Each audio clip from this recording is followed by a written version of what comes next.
Now, Mr. Okoye, let me ask you, looking at the challenges you mentioned, do you think microfinance banks in Nigeria need recapitalization at this point? Definitely. I would say straight away that there's a need for some form of recapitalization. Take a unit microfinance bank, for instance, share capital 20 million. By the time you spend money on the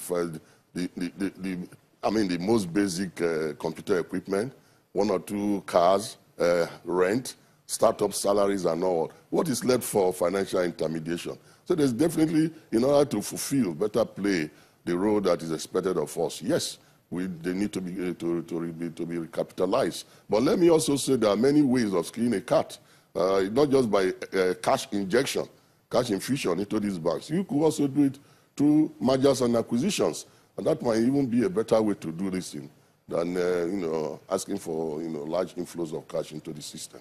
Now, aside from recapitalization, for this 10 years, having seen the challenges, the prospects, what do you think the government needs to do to help the microfinance banks in Nigeria to actually achieve the aim for which they are formed?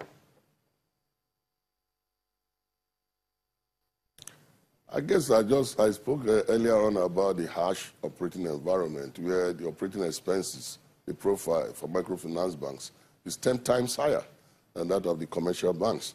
And you have their commercial banks as big cousins. They are well taken care of by the government, as represented by the central bank. They just had their bad assets bought over by ANCOM, and that enabled them to restructure their balance sheets and moved on from there. Unfortunately, there's no such ANCOM for microfinance banks. They also can go to the discount window of the CBN when they're having some serious liquidity issues. And then, but microfinance banks, again, don't have such an opportunity.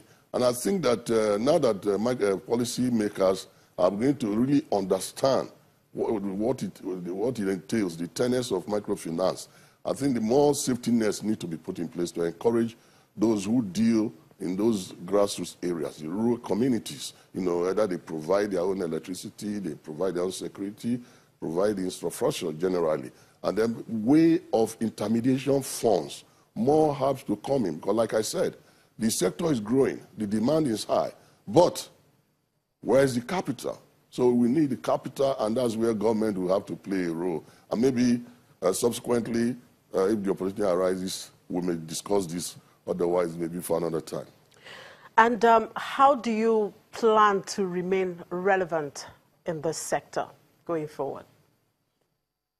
I think given all our own experience from what we have seen, we decided that if you fail to plan, then you are planning to fail.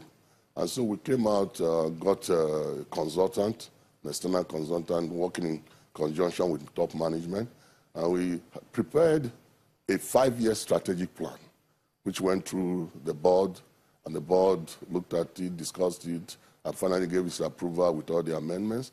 And this is something we want to implement religiously, because it takes us, for instance, from the present 200, that by 2020 to 2021, we have 5 million clients. We probably have about 63 locations now. We are planning that by 2021, we are looking at almost 200 locations, over 200 locations. So we have about 16 billion in the terms of loan portfolio. We are looking at something that will be close to about 80 to 100 billion. So this is an ambitious plan, but we believe that we have what it takes, and we know how to get there. The roadmap is very clear. It's just implementation, and we will do that in order to get ahead. And I want to say we already kickstarted it. Just last week, we were formally received the Customer Protection Certification Award.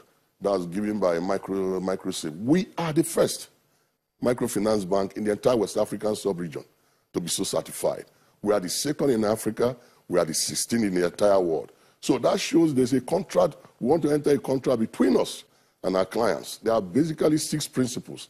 And we believe these 6 principles, if we adhere to them, will keep us ahead of the competition, give us the competitive advantage that we need, working in concert with our strategic plan. Your advice to younger microfinance banks in the subsector who are striving to gain grounds and attain milestones just like your bank?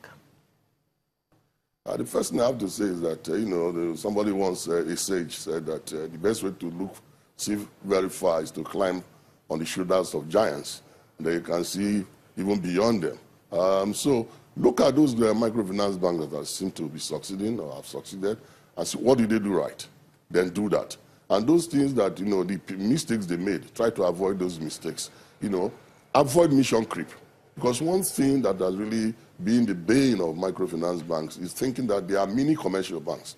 So they want to be fantastic palaces as, branch offices and ride the best cars and all. That's not necessary. So you must avoid mission creep. And they should be investing in their people.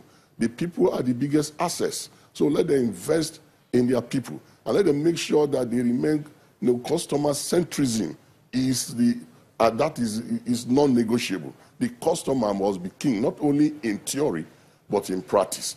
And I think that if they do these things, they'll be able to prepare themselves, and they'll find that foreign investors and other investors, even the government agencies, will now be rushing over themselves to even give them the funds that they desire. And that is hard work, and that is what I recommend to them.